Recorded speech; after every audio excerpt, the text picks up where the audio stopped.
Allah Allah ya Allah Allah Allah ya Allah Allah Allah ya Allah. حضرت عبداللہ بن حذافہ السہمی رضی اللہ تعالی عنہ وہ بطل جلیل صحابی ہیں کہ جنہیں قیصر روم نے اسلام چھوڑنے اور عیسائیت قبول کرنے کی شرط پر اپنی بادشاہت میں شامل ہونے کی لالچ دی، جسے آپ نے بڑی جرأت کے ساتھ انکار کر دیا تو اس نے آپ کو ابلتے ہوئے تیل کے کڑھائی میں ڈالنے کا حکم صادر کر دیا۔ آپ نے ابھی تک اگر ہمارا چینل سبسکرائب نہیں کیا تو سبسکرائب کریں اور بیل آئیکن کو دبائیں تاکہ صحابہ کرام کے ایمان افروز واقعات آپ کو تسلسل کے ساتھ پہنچتے رہیں۔ ہماری داستان کے بطل جلیل صحابہ کرام میں سے وہ عظیم المرتبہ صحابی ہیں جنہیں عبداللہ بن حذافہ السہمی کے نام سے یاد کیا جاتا ہے۔ تاریخ ان کو بھی ہزاروں انسانوں کی طرح فراموش کر دیتی ہے اگر اسلامی انقلاب نے عبداللہ بن حذافہ کو موقع عطا نہ کیا ہوتا کہ وہ اس دور کی بڑی طاقتوں سے ملیں جنہیں قیصر روم اور شہنشاہ ایران کہا جاتا تھا، اور ان سے مل کر ایسی داستان کو جنم دے جو زمانہ کے حافظہ اور تاریخ کے اوراق میں ہمیشہ محفوظ رہیں۔ فارس کے بادشاہ کسریٰ سے عبداللہ بن حذافہ کی ملاقات 6 ہجری کو ہوئی، جب نبی علیہ السلام نے اجمی بادشاہوں کو اسلام کا پیغام دینے کی خاطر خطوط دے کر صحابہ کرام کو وفود کی شکل میں مختلف ممالک کی طرف بھیجا۔ رسول اللہ صلی اللہ علیہ وسلم کو اس مشن کی اہمیت کا پہلے سے اندازہ تھا۔ یہ قاصد ایسے دور دراز ممالک کی طرف روانہ ہو رہے تھے کہ جن کے بارے میں ان کو کوئی تجربہ و علم نہ تھا۔ صحابہ کرام نہ تو ان ممالک کی زبان سے آشنا تھے اور نہ ہی آداب شاہی سے۔ ان سے بڑھ کر وطیرہ یہ ہے کہ ان کی دعوت کا مقصد بادشاہوں کو اپنا اختیار کردہ دین ترک کرنے، سلطانی و حکمرانی سے دستبردار ہونے اور دائرہ اسلام میں داخل ہونے پر آمادہ کرنا تھا۔ مہم بذات خود بہت خطرناک تھی۔ آن حضرت صلی اللہ علیہ وسلم نے ان میں سے 6 صحابہ کرام کا انتخاب کیا کہ وہ ملوک عرب اور عجم کے بادشاہوں کی طرف دعوتی خطوط لے کر جائیں۔ ان 6 میں سے ایک عبداللہ بن حذافہ بھی تھے جنہیں رسول اللہ صلی اللہ علیہ وسلم نے اپنا خط دے کر فارس کے بادشاہ کسریٰ کی طرف روانہ کر دیا۔ حضرت عبداللہ بن حذافہ نے اپنی سواری تیار کی، بیوی بچوں کو الوداع کہا اور تنہا صحراؤں میدانوں کو طے کرتے ہوئے سرزمین فارس میں پہنچے۔ بادشاہ سے ملاقات کی اجازت لی۔ عبداللہ بن حذافہ کو دربار میں آنے کی اجازت دے دی گئی۔ عبداللہ بن حذافہ شاہ ایران کے دربار میں اس کیفیت سے درآئے کہ انہیں ایک معمولی چادر زیب بدن کر رکھی تھی جس سے عربوں کی سادگی صاف طور پر جھلک رہی تھی۔ اسلام کی عزت و وقار کے شعلے دل میں بھڑک رہے تھے اور اس طرح ایمان کی عظمت و بلندی دل کی گہرائیوں میں دمک رہی تھی۔ عبداللہ بن حذافہ کسریٰ کے قریب آئے تو اس نے آپ کے ہاتھ سے خط وصول کیا اور اہل ہیرا کے عربی ترجمان سے کہا کہ اس خط کو کھولیں اور اس کی مندرجات پڑھ کر سنائیں۔ مکتوب گرامی کا آغاز ان الفاظ سے ہوا تھا: من محمد رسول اللہ الی کسریٰ عظیم فارس سلام علی من اتبع الہدیٰ۔ یہ پیغام محمد صلی اللہ علیہ وسلم اللہ تعالیٰ کے رسول کی جانب سے عظیم فارس کسریٰ کے نام، سلامتی ان لوگوں پر جو ہدایت کے رستے پر چل پڑے۔ کسریٰ نے ابھی خط کی یہ ابتدائی الفاظ ہی سنے تھے کہ اس کے سینے میں غیظ اور غضب کی آگ بھڑک اٹھی، چہرہ سرخ ہو گیا اور گردن کی رگیں پھول گئی، کیونکہ رسول اللہ صلی اللہ علیہ وسلم نے خط میں اپنا نام پہلے لکھا تھا اور اس کے بعد کسریٰ نے مغلوب الغضب ہو کر خط چھین لیا اور اسے پرزے کر دیا بغیر یہ جانے کہ خط میں کیا لکھا ہے۔ چیخ کر یوں گویا ہوا کہ میرا غلام ہو کر اسے کیسے جرأت ہوئی کہ مجھے اس طرح مخاطب کرے۔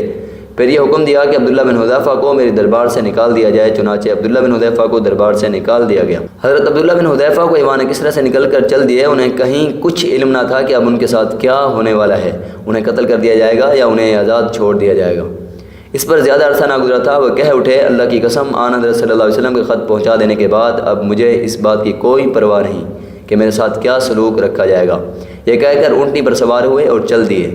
جب کسریٰ کا غصہ تھما تو اس نے درباریوں کو حکم دیا کہ حضرت عبداللہ بن حذافہ کو میرے پاس دوبارہ پیش کیا جائے۔ انہوں نے ہر چند تلاش کیا مگر کہیں بھی آپ کا سراغ نہ ملا۔ آخر میں انہیں اتنا پتہ چلا کہ وہ جزیرۃ العرب سے نکل کر کہیں آگے چلے گئے۔ جب عبداللہ بن حذافہ نبی علیہ السلام کی خدمت اقدس میں حاضر ہوئے اور بتایا کہ اس نے آپ کے گرامی نامہ کو پھاڑ کر پھینک دیا تھا تو اس پر آپ صلی اللہ علیہ وسلم نے فرمایا: اللہ تعالیٰ اس کی بادشاہت کے پرزے کر دے۔ ادھر کسریٰ نے یمن میں اپنے نائب بازام نامی جرنیل کو خط لکھا کہ حجاز میں کسی شخص نے نبوت کا اعلان کیا ہے اور اسے گرفتار کرنے کے لیے فوراً اپنے ہاں سے 2 آدمی روانہ کرے جو اسے پکڑ کر میرے دربار میں پیش کریں۔ بازان نے رسول اللہ صلی اللہ علیہ وسلم کی گرفتاری کے لیے اپنے 2 مضبوط جرنیل ایک خط دے کر مدینہ روانہ کر دیے۔ اس خط میں لکھا تھا کہ خط دیکھتے ہی بلا تاخیر ان کے ہمراہ کسریٰ کے دربار میں پہنچ جائیں۔ انہیں یہ بھی تاکید کی کہ اس شخص کے بارے میں پوری معلومات حاصل کریں۔ بازان کے ان دونوں نمائندوں نے مدینہ منورہ کا رخ کیا۔ وہاں پہنچ کر نبی علیہ السلام سے ملاقات کی اور بازان کا خط آپ کو پہنچایا اور کہا: شہنشاہ کسریٰ نے ہمارے بادشاہ بازان کو حکم دیا ہے کہ وہ آپ کو پکڑ کر اس کے دربار میں پیش کر دے۔ ہمیں اس لیے بھیجا گیا ہے کہ آپ کو اپنے ساتھ لے کر جائیں اور ان کے حوالے کر دیں۔ اگر آپ ہماری بات مان لیتے ہیں تو اس میں آپ ہی کا بھلا ہے، اور اگر آپ نے ہمارے ساتھ چلنے سے انکار کیا تو جان لیجئے کہ کسریٰ کا جاؤ جلال اور اس کی گرفت بہت مضبوط ہے۔ وہ اس بات پر قطعی قدرت رکھتا ہے کہ تمہیں اور آپ کی قوم کو ہلاک کر دے۔ رسول اللہ صلی اللہ علیہ وسلم ان کی اس بچگانہ باتیں سن کر مسکرائے اور فرمایا، آج تو تم اپنی قیام گاہ میں آرام کرو، کل دیکھا جائے گا۔ جب دوسرے دن نبی علیہ السلام کے پاس آئے اور پوچھا کہ کیا آپ کسریٰ کے دربار میں پیش ہونے کے لیے آمادہ ہیں، تو اس کے جواب میں نبی علیہ السلام نے ارشاد فرمایا، کون کسریٰ؟ سن رکھو، آج کے بعد تم اس کا چہرہ کبھی نہیں دیکھ پاؤ گے۔ اللہ تعالیٰ نے اسے ہلاک کر دیا ہے اور اس کا بیٹا اس کو قتل کر کے خود تخت پر قابض ہو گیا ہے۔ ان دونوں کا اس خبر کا سننا تھا کہ حیران رہ گئے، خوف و دہشت کے ملے جلے جذبات سے آن حضرت صلی اللہ علیہ وسلم کی طرف دیکھنے لگے اور کہنے لگے، جو کچھ آپ کہہ رہے ہیں کیا اس کا آپ کو یقینی علم ہے؟ کیا یہ وحشت اثر خبر ہم بازان تک پہنچا دیں؟ آپ نے ارشاد فرمایا، ہاں یہ سچ ہے۔ اس کے ساتھ یہ بھی اسے بتا دینا کہ دین اسلام کا دائرہ کسریٰ کی سلطنت تک پھیل جائے گا۔ اگر تم اسلام قبول کر لو تو ہم تمہیں سب کچھ تمہارے حوالے کر دیں گے اور تمہیں تمہاری حکمرانی پر قائم رکھیں گے۔ یہ دونوں نمائندے رسول اللہ صلی اللہ علیہ وسلم سے رخصت ہو کر بازان کے پاس پہنچے اور اسے یہ خبر سنائی۔ اس نے سن کر کہا، حضرت محمد صلی اللہ علیہ وسلم کی یہ بات اگر درست ثابت ہوئی تو پھر ان کے نبی ہونے میں کوئی شبہ نہیں، اگر یہ بات غلط ثابت ہوئی تو پھر ہم ان کے متعلق جو رائے قائم کریں گے وہ تم دیکھ لو گے۔ ابھی زیادہ عرصہ نہ گزرا تھا کہ بازان کو کسریٰ کے بادشاہ کے بیٹے شیرویہ کا خط موصول ہوا، اس میں یہ تحریر تھا کہ میں نے کسریٰ کو قتل کر دیا ہے اور آپ میری حکمرانی قبول کریں۔ بازان نے شیرویہ کا خط جب پڑھا تو خط کو ایک طرف پھینک دیا اور اسلام کو قبول کر لیا، اور اس کے ساتھ ساتھ بلاد یمن کے تمام فارسی و نسل باشندے بھی مسلمان ہو گئے۔ یہ تو حضرت عبداللہ بن حذافہ کی فارس کے بادشاہ کسریٰ کے ساتھ ملاقات کی دلچسپ داستان تھی۔ قیصر روم کے ساتھ ان کی ملاقات کی تفصیلات کیا ہیں؟ قیصر کے ساتھ آپ کی ملاقات کا واقعہ حضرت عمر بن خطاب کے دور خلافت میں پیش آیا۔ یہ بھی ایک عجیب غریب داستان ہے۔ 19 ہجری میں حضرت عمر بن خطاب نے جنگ کے لیے مجاہدین اسلام کا ایک لشکر روانہ کیا جس میں عبداللہ بن حذافہ بھی شریک تھے۔ بادشاہ روم کے پاس اس لشکر اسلام کے متعلق برابر خبریں پہنچ رہی تھی اور اسے معلوم تھا کہ مجاہدین اسلام پختہ حوصلے، سچائی کے خوگر اور رائے خدا میں اپنی جانیں نثار کرنے کے جذبے سے سرشار ہیں۔ وہ اللہ اور اس کے رسول کی عزت کی خاطر کچھ بھی کر گزرنے کے لیے تیار رہتے ہیں۔ اس نے اپنے فوجیوں کو یہ حکم دے رکھا تھا کہ اگر لشکر اسلام میں سے کوئی قیدی تمہارے ہاتھ لگے تو اسے زندہ پکڑ کر میرے پاس لے آنا۔ اللہ کا کرنا ایسا ہوا کہ حضرت عبداللہ بن حذیفہ کو رومی فوج نے گرفتار کر لیا اور قیصر کے سامنے حاضر کیا۔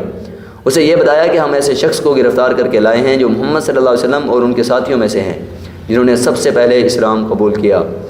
جب عبداللہ بن حذیفہ کو بادشاہ روم کے سامنے پیش کیا گیا تو اس نے آپ کو بنظر غائر دیکھا اور اس نے کہا، میری تجویز یہ ہے کہ آپ عیسائیت قبول کر لیں، اور آپ کو یہ میری تجویز اگر منظور ہو تو میں آپ کو آزاد کر دوں گا اور آپ کے ساتھ عزت و تکریم کا معاملہ روا رکھوں گا۔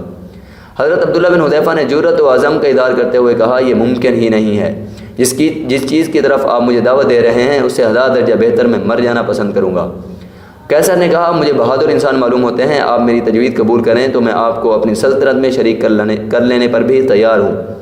بیڑیوں میں جکڑا ہوا یہ قیدی اس پر مسکرایا اور یوں گویا ہوا، اللہ کی قسم آپ مجھے اپنی حکومت اور جزیرۃ العرب کی مملکت دے کر بھی یہ امید نہیں رکھ سکتے کہ میں دین محمد کو صرف ایک لمحہ کے لیے پھر جاؤں۔ اس نے غضبناک ہو کر کہا، میں آپ کو قتل کر دوں گا۔ آپ نے فرمایا، آپ جو چاہیں کر گزریں۔ پھر آپ کو آپ کے جسم اور گوشت کو الگ الگ کرنے کا قیصر نے حکم دے دیا اور مسلسل آپ کو عیسائیت قبول کرنے اور اسلام چھوڑنے کی بھی دعوت دیتا رہا، حتیٰ کہ جب وہ مجبور ہو گیا تو اس نے آپ کو ابلتی ہوئی تیل کے کڑھائی میں ڈالنے کا حکم صادر کر دیا، اور ابلتے ہوئے تیل کے سامنے 2 صحابہ کرام کو لایا گیا جس میں ان کو تیل کے اندر پھینکا تو آنن فانن ان کی جسم اور ہڈیاں بالکل الگ ہو گئی۔ اس کے بعد عبداللہ بن حذیفہ کی طرف متوجہ ہوا اور کہنے لگا، اب بھی موقع ہے، عیسائیت قبول کر لو۔ آپ نے اس سے بڑھ کر بھی عیسائیت کو ٹھکرا دیا۔ جب قیصر حد درجہ مایوس ہو گیا تو اس نے کہا کہ اسے بھی ابلتے ہوئے تیل کے کڑھائی میں ڈال دو۔ جب آپ کو دیگ کے پاس لایا گیا تو آپ کی آنکھوں میں بے اختیار آنسو ٹپک پڑے۔ قیصر کے حواریوں نے جب یہ دیکھا تو عرض کی کہ حضور یہ تو رو رہا ہے۔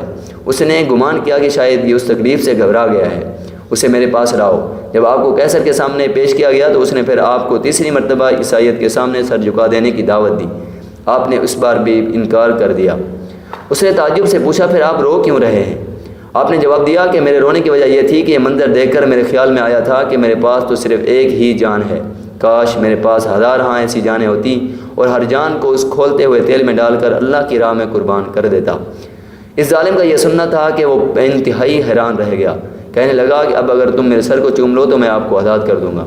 حضرت عبداللہ بن حذیفہ کہتے ہیں، میں نے سوچا صرف اس ظالم کے سر کو چومنے سے تمام مسلمانوں کو آزادی مل جائے گی، تو اس لیے میں نے اس کے سر کو چوم لیا۔ حضرت عمر بن خطاب رضی اللہ تعالیٰ عنہ کے پاس جب یہ قافلہ آزاد ہو کر پہنچا تو عمر بن خطاب نے کہا ہر مسلمان کے اوپر لازم ہے کہ عبداللہ بن حذیفہ رضی اللہ تعالیٰ عنہ کے سر پر بوسہ لے، اور اس کی ابتدا سب سے پہلے میں کرتا ہوں۔ عمر بن خطاب نے عبداللہ بن حذیفہ کے ماتھے پر بوسہ لیا۔ انہی لوگوں کے بارے میں اللہ تعالیٰ قرآن مجید میں آج ہمیں کہتے ہیں فَإِنْ آمَنُوا بِمِثْلِ مَا آمَنْتُمْ بِهِ فَقَدْ اهْتَدَوْا، اے مسلمانوں اگر تم ان صحابہ کرام کی طرح ایمان لے آؤ اور اپنے ایمان کا لیول بناؤ تو یقیناً تم کامیاب و کامران ہو جاؤ گے۔ سب ایک ہو رہے ہیں۔